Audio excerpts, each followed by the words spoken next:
4 de agosto de 1962, Brentwood, Los Ángeles. El cuerpo de Marilyn Monroe es encontrado sin vida. Sobredosis, dicen los periódicos. Suicidio, concluye la policía. Pero su teléfono había sido intervenido. Sus diarios desaparecieron. Y 3 hombres de traje negro registraron su casa horas antes de que la policía llegara. Su nombre estaba en documentos que no deberían existir. Vamos a retroceder en el tiempo. Necesitamos entender qué realmente sucedió, porque la historia que conoces es apenas la superficie, y la verdad estaba enterrada en un desierto en el estado de Nevada, protegida por kilómetros de alambre de púas y silencio oficial. Julio de 1962, 4 semanas antes de su muerte. Marilyn no estaba bien. Todos lo sabían. Los estudios la consideraban inestable. Los tabloides hablaban de colapso nervioso. Pero había algo diferente en aquellos días, algo que nadie conseguía nombrar.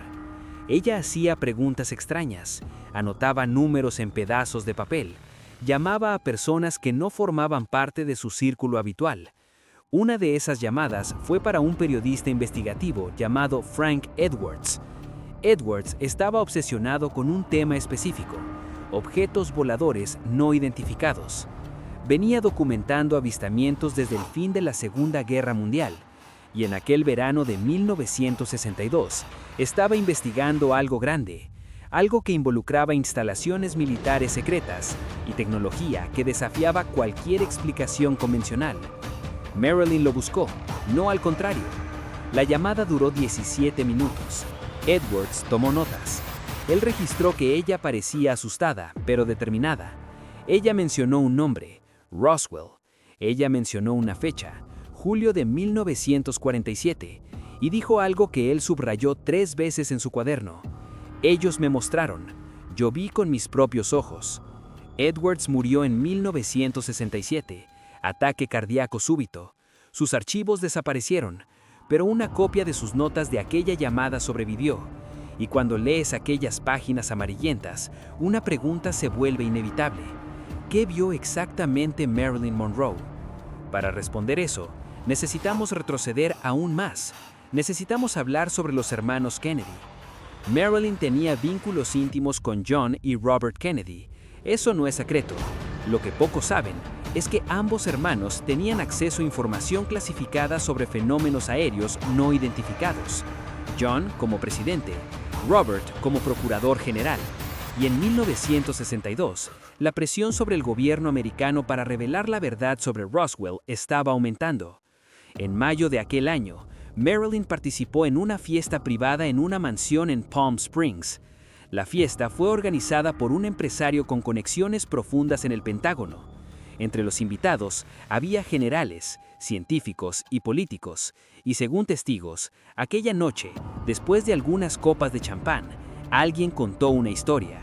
La historia de un accidente, de restos imposibles, de cuerpos que no eran humanos y de un programa secreto que venía operando en las sombras desde 1947, estudiando tecnología que no pertenecía a este mundo.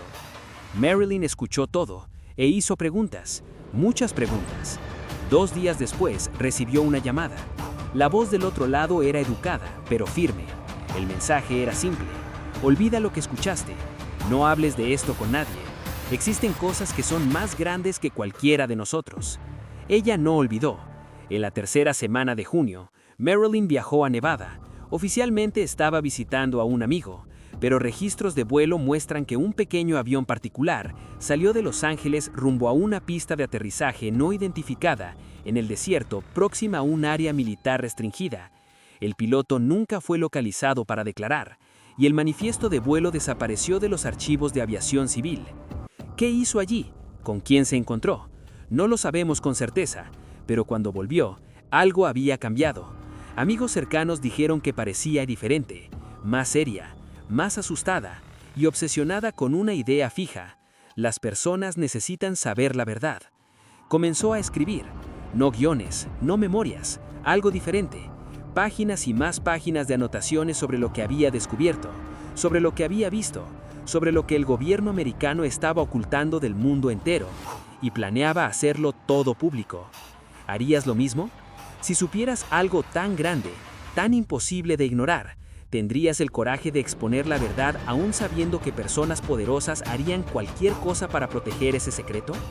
Piensa en eso por un momento, porque la próxima decisión de Marilyn Monroe definiría su destino. Inicio de julio. Marilyn programa una conferencia de prensa. Le dice a su asesora de prensa que tiene algo importante que revelar, algo que va a cambiar todo. La fecha se define, 15 de agosto de 1962. El lugar, un hotel en el centro de Los Ángeles. Se envían invitaciones a las principales publicaciones del país. La noticia se filtra, y de repente, Marilyn Monroe se convierte en un problema de seguridad nacional. Las intervenciones telefónicas se intensifican. Su casa es vigilada 24 horas al día. Autos desconocidos se estacionan en la calle. Hombres de traje la siguen. Y comienzan las llamadas extrañas. Voces que no reconoce.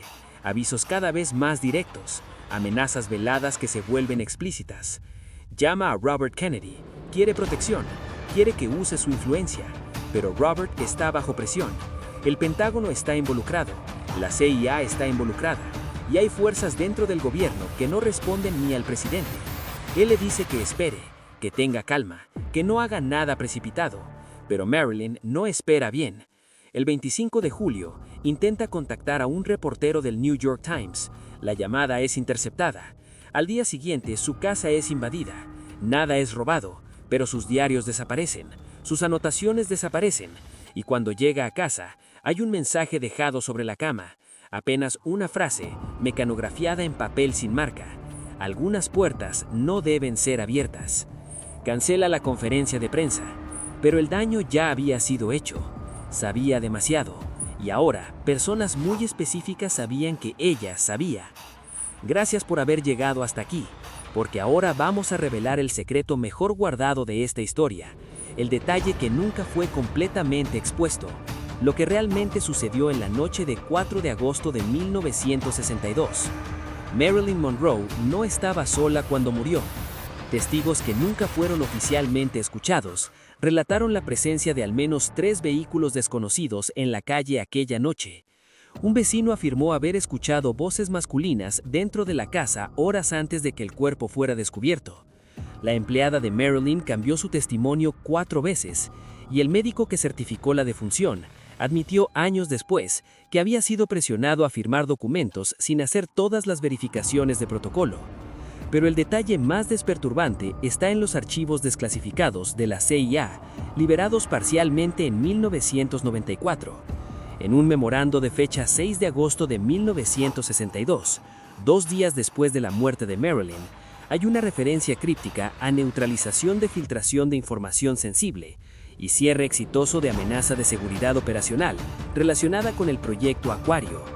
Proyecto Acuario.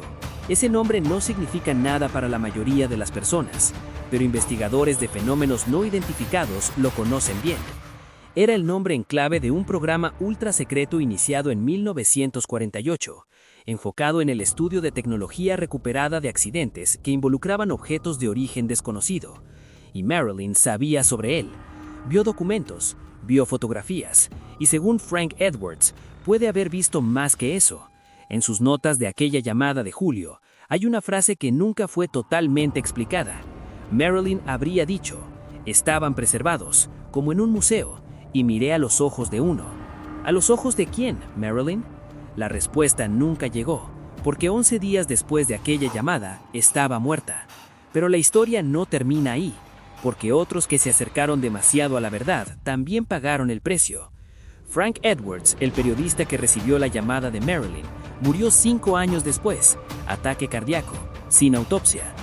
Dorothy Killigan, columnista que investigaba las conexiones entre la muerte de Marilyn y operaciones gubernamentales secretas, fue encontrada muerta en 1965, sobredosis accidental de alcohol y barbitúricos, exactamente como Marilyn. El secretario de Defensa, James Forrestal, que en 1949 amenazó con revelar información sobre Roswell, cayó de la ventana de un hospital psiquiátrico. Suicidio según el informe oficial. Un patrón emerge, y cuanto más investigas, más difícil se vuelve creer en coincidencias. Hoy, Más de 60 años después, nuevos documentos continúan siendo desclasificados, lentamente, con partes censuradas, pero lo suficiente para confirmar que sí, había programas secretos, sí, había tecnología siendo estudiada, y sí, personas que sabían demasiado tenían tendencia a morir en circunstancias sospechosas.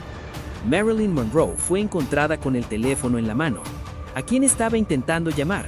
¿A quién quería pedir ayuda en aquellos últimos momentos? Nunca lo sabremos, porque el registro de las llamadas de aquella noche también desapareció. Pero su muerte sirvió el propósito. La conferencia de prensa nunca sucedió. Los documentos que había reunido nunca fueron encontrados, y el mundo siguió creyendo que la diosa de Hollywood había muerto de tristeza y plastas. Excepto que algunas personas nunca creyeron eso, y continúan investigando, continúan haciendo preguntas, continúan intentando abrir las puertas que Marilyn intentó abrir.